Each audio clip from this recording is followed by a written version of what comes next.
कहते मेरे बच्चे डर जाते हैं ना, एक बच्ची शादी की थी तो औलाद नहीं हो रही है, तो औलाद वास्ते दुआ करनी है। दूसरे बच्चे जवान जो उन्होंने रिश्ते वास्ते जज्बा में कारोबार हो जाए, दुनिया बीमार रहते हैं उन्होंने सेहत वास्ते दुआ।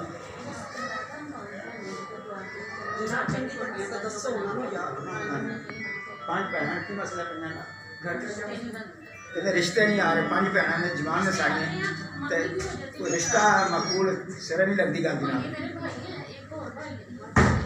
हाँ जी कहते साढ़े तो किसी जादू टूना करता है, वो भाइयों से भी असर हो गया इस चीज़ का। अल्लाह ताला उन्होंने जादू टूने का असराब भी खत्म हो जाए। हाँ कहते फिर सन परेशान करते हैं बहुत ज़्यादा। दुआ करो, दुआ करो, आमीन।